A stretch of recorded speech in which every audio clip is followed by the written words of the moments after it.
जिस धर्म में हमको सम्मान नहीं है, हमें आज़ादी नहीं है, हमें गुलामों की तरह रखा जाता है, उस धर्म में हमें बने रहने की। कौन सा धर्म है? आप समझ लीजिए कौन सा धर्म है, बताओ ना। नहीं आपको नहीं पता है कौन सा धर्म है? बताने डर रहे हो शायद। अरे हिंदू धर्म है, लो आप बताओ। हिंदू धर्म है और क्यों नहीं है? सनातन धर्म बताते हैं। सनातन नहीं है, कहाँ है? उसको तो हिंदू बोलते हैं। हिंदू आप लोग बोलते हैं। किसी भी व्यक्ति से पूछा जाता है कि आप किस धर्म में, तो बोलते हैं मैं हिंदू हूँ। कभी किसी ने कहा कि हम सनातन धर्म में है? सभी लोग हिंदू धर्म बोलते हैं। क्या मंदिर से क्या मिलेगा? कुछ लोग जो है वहाँ पर अपना धंधा करेंगे, बाकी सब वहाँ जाके पैसा देंगे।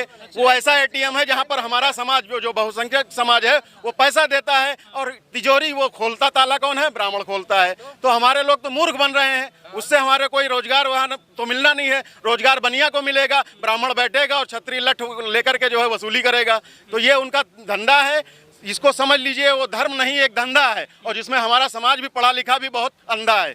तो जब तक वो उसकी आंखें नहीं खुलेंगी तब तक जो है परिवर्तन नहीं आएगा। कुछ लोगों की आंखें हम जैसे लोगों की खुली हैं, इसीलिए समाज में थोड़ा सा परिवर्तन हुआ है। अब हमें तो अपने बहन बेटियों को उसी तरीके से उनको जागरूक करना है कि आप डट के मुकाबला करो, ताकतवर बनो, शक्तिशाली बनो, घर से निकलो। सरकार को दिख भी तो नहीं रहा है। भाई उनका नारा था कि बेटी बचाओ, लेकिन ये नहीं। दिक्कत यही है कि कोई हिंदू धर्म ही सबसे बड़ी जो है शोषणकारी व्यवस्था है वो, क्योंकि यहाँ पर जातिवाद है, ऊंच नीच है, छुआछूत है। लेकिन राजेंद्र पाल गौतम जो कैबिनेट मंत्री हैं दिल्ली के, उन पे आरोप लग गया कि समाज को तोड़ने का काम कर रहे हैं। नहीं, ऐसा कुछ नहीं है। हम अपने समाज को इकट्ठा कर रहे हैं, हम तोड़ रहे हैं। अरे वो उन्होंने तोड़ा है 4 वर्णों में, और जिसमें ब्राह्मण, क्षत्रिय, वैश्य और 3 लोगों को जो है सारे अधिकार दिए गए, और शूद्र आज भी अपने अधिकार के लिए तरस रहा है। तो जब तक शूद्र वर्ग, जिसमें SC, ST, OBC और कन्वर्टेड माइनॉरिटीज भी आता है, वो जिस दिन अपने मूल धर्म की ओर लौटेगा, ये देश जो है बिल्कुल एक अलग तरीके से आगे बढ़ेगा, जिसमें जिसके भी हक अधिकार हैं वो सारे मिलेंगे। और अगर जब तक वो नहीं केवल हिंदू धर्म की पूंछ पकड़े हुए है, तो शूद्र में ही रहेगा और हमेशा लात खाएगा।